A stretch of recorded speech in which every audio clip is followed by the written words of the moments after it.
Hey, thanks for breaking our slump, bud. Slump? You want to talk about a slump? Do you think the Buffalo Sabres need to help teams out of a slump? Come on, man. This has been a really tough stretch for us. What's your record this year? 27-6. Mm-hmm. And your record since the beginning of last season? Not really a fair comparison, but 85, 19, and 11. Yeah. What about since 2020? Okay, 169, 61, and 23. But we were just coming off of a heartbreaking finals loss. A finals loss! A finals loss. Do you know when the last time we made the playoffs was? I don't know, like some years. It was when you won the cup. 1972? What? No, 2011, idiot. Oh. Yeah, that makes more sense. Still not great. No, not great. So my question for you is, when do we get to break our slump? Guess when the majority of NHL teams are worse than you. Oh. Yeah, that could be a problem for you. Low quality fans of a high quality Bruins team, that is a dub! It has been some time since we've gotten to say that. It's been some time. Oh, it feels good. It feels so good. We just witnessed basically a slump off. I don't know if the Sabres were on a streak like we were. I don't think they were, but my goodness. That was a game for the Boston Bruins. You can make fun of the Buffalo Sabres as much as you want to, and trust me, I will. But as much as you want to laugh about what they just did for the last couple of hours, you know damn well that's exactly what the Bruins looked like the past 4 games. Plus, actually. Probably goes back further than that. Didn't win any puck battles. One chance in the offensive zone, then back the other way. Just listless, effort-wise. Nothing looked good. Nothing looked good for the Sabres. And the Sabres had beaten us once this season, 3-1 the first week of December. We had beaten them earlier in the season, 5-2 in November. They were missing Tage Thompson tonight for a last-second call-out. And unlike my coworkers at my job, I believe that this call-out was actually necessary. There was actually a good reason for it. My coworkers just call out because they're lazy.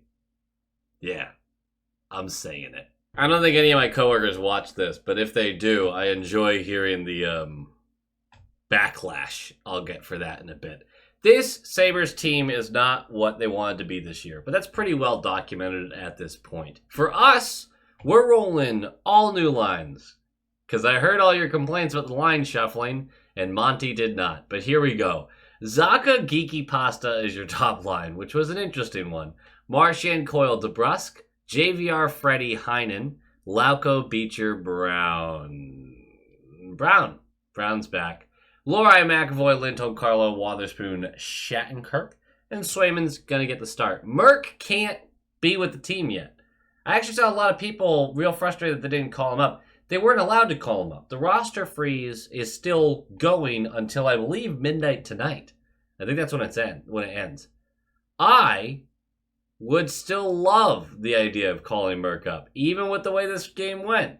It does lower the possibility, but I would still love that idea. Oh, and also, Merry Christmas and Happy Holidays, and enjoy your New Year's and your New Year's resolutions. New Year's resolutions. Put them below. I'm actually curious as to what you guys will say and if they're going to freak me out or not, because I don't know what you people aspire to be. But I didn't answer a bunch of the Merry Christmas stuff, honestly, because I stepped away from the channel for a couple days as the holidays came around, because focus on other stuff. Ended up in the ER, the veterinary ER on Christmas, which was really fun. Everyone's fine. Larry keeps trying to die for some reason. I don't know. It's just a thing with him. But we're all good, and we're going to talk about the Bruins winning a hockey game. Puck drops! And the first part of the hockey game, there's no way I'm alone in this. We get the puck. We get the puck deep. This is the first shift. They immediately win the battle and move the puck into our zone and spend almost an entire minute and a half doing stuff. in our zone.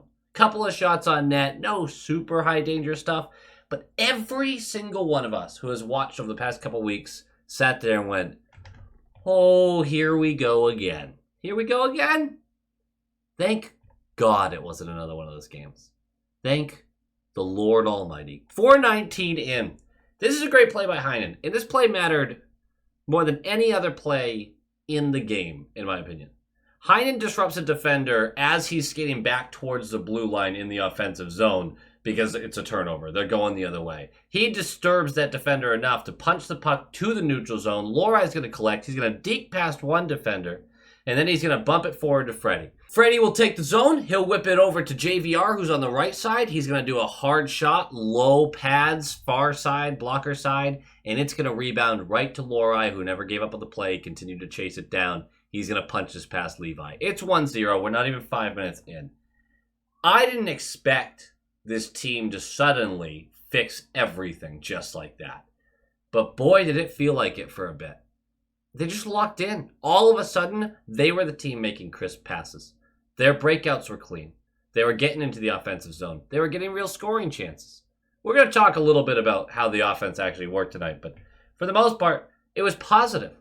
They really just, that goal jump-started the whole team, which goals often can. But I thought up to that goal, we didn't look that good.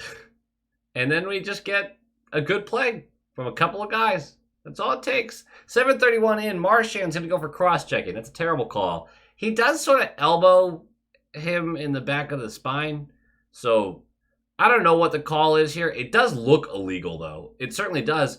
But he gets the 2 minutes for the cross-check, and then 2 minutes for misconduct for jawing at the ref, being like, how is that a cross-check? I never hit him with my stick.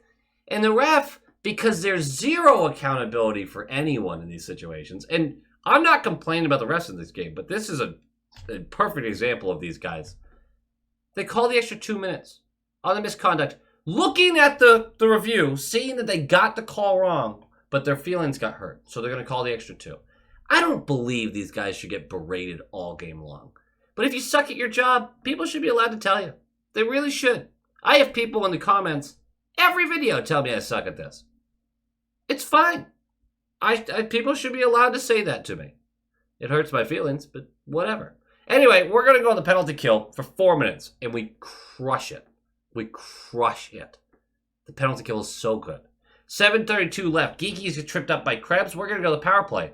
And that was a terrible-looking power play that suddenly produced. We're struggling to get into the zone, clearly, but about 45 seconds left of it. DeBrusk uses a little bump pass to take the zone on the left side. He's going to leave it for Marchand on the left point. He's going to keep skating down the wall. Marchand's going to feed it right back to him. He's going to keep moving his legs, go right around the net. And as he gets to the glove side of the net, the defense is going to pinch just a little. And we've talked about this play with our defenders too. You have to seal off that pass, or else all you're doing is leaving someone open for even a fraction of a second. And DeBrusk has a perfect tape-to-tape pass to Coyle, who absolutely roofs this 2-0 power play goal.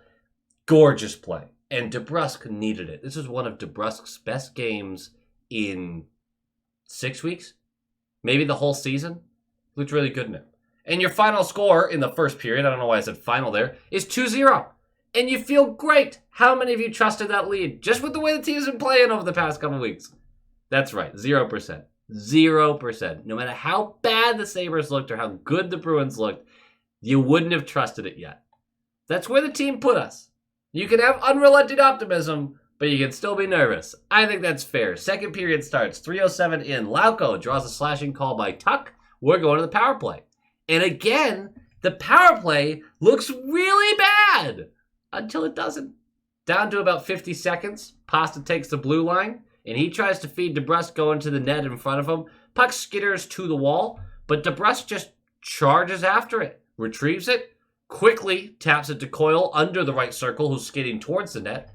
And Coyle, it looks like he tries to feed JVR, who's standing directly in front of Levi, but JVR is like jumping to get out of the way. So what actually happens is Coyle flings the puck over, and it goes off of the skate of the defender past Levi. It's 3-0, another power play goal. We take those. They don't ask how. They ask how many. 3-0. Do you trust it yet? No. You don't. Stop. Don't lie to yourself. You don't. McAvoy, shortly after this goal, is going to make the play of the game, potentially.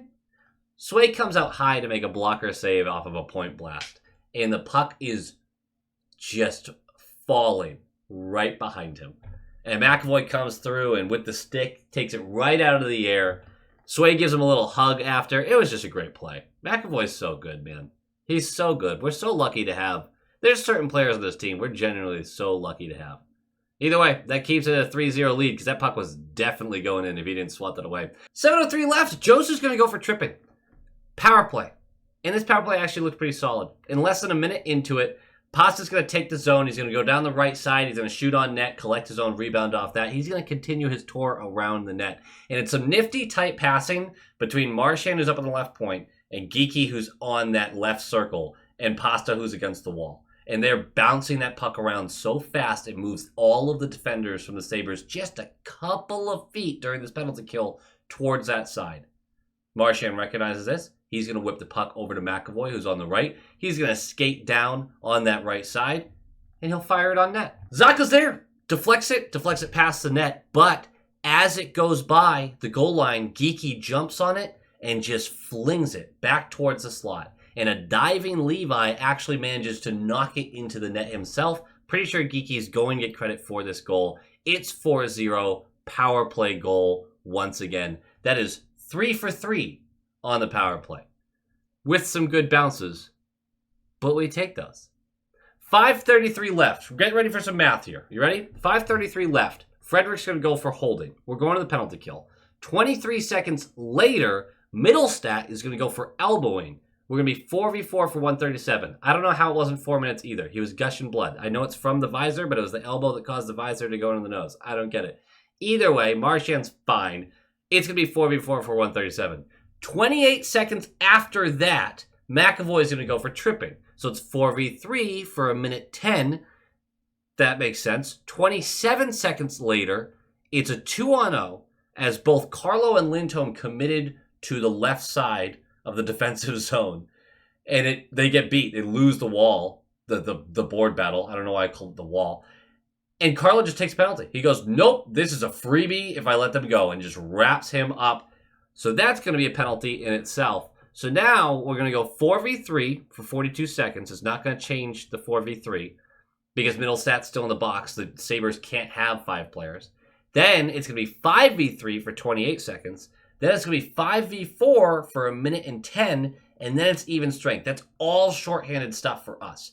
And we kill all of it beautifully.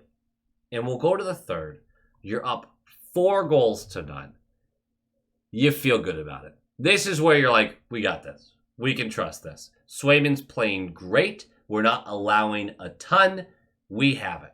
And 2:07 in, Heinen is shoved into Levi by Clifton. They're going to call goaltender interference because they're bad at their jobs. We've been over that. Penalty kill, we kill it. And by the way, I'm complaining about these calls because they're bad, not because the Bruins didn't get favorable calls in this game. I think you could actually argue that the refereeing kind of skewed towards the Bruins in this one. I thought we got the better side of it, even with all the penalties we took. I know box score, that's not going to feel right, but watching it, I really feel like the Bruins got away with some stuff. Either way, we kill it, and it's the 6th kill this game, technically, even though not all of them were 2-minute full power plays for them. We went for 6 for 6 on the penalty kill and 3 for 3 on the power play. We had a perfect special teams night. Just gorgeous. 5:11 in. It's a face-off win by the Sabres in our zone. And Johnson, from the top of the right circle, is going to use Tuck's moving screen in front of Swayman to just pick high blocker side. It's 4-1. There's nothing you could do about that if you're Swayman.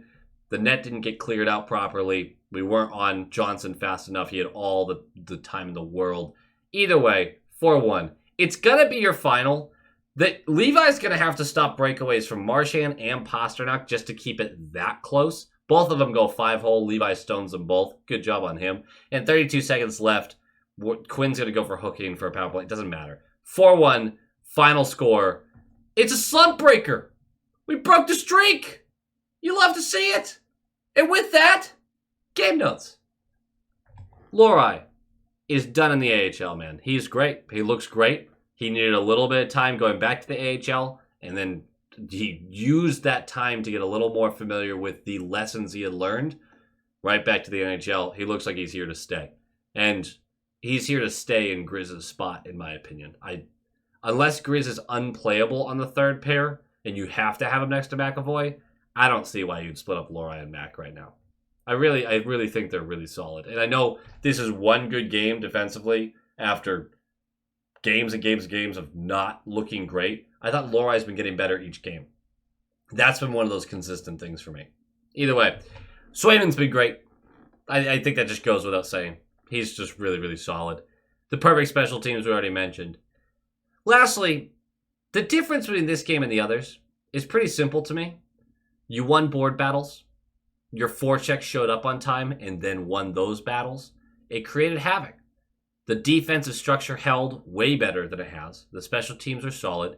You just had better results because of all the board battles you were winning. I think that's simply it. I still think the offense was actually rather uninspiring. Obviously happy with the goals scored. 4 goals scored is solid. Would take that any night. But there's some lucky bounces in there. You're not always going to go perfect on the power play.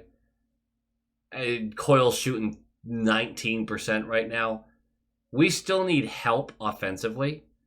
But if the power play can stay solid and the defense returns to its elite defense that we got used to, that's a viable way to win hockey games. We know that the offense doesn't have the depth that we want. That's a real thing with this team. It's not something I'm going to bitch and moan about. That's how it's designed. The defense has to be elite for that to work that way. So this game is not tricking me into being like, the offense is fixed. It's not. We got a couple good bounces in there. We're still going to struggle to score at times.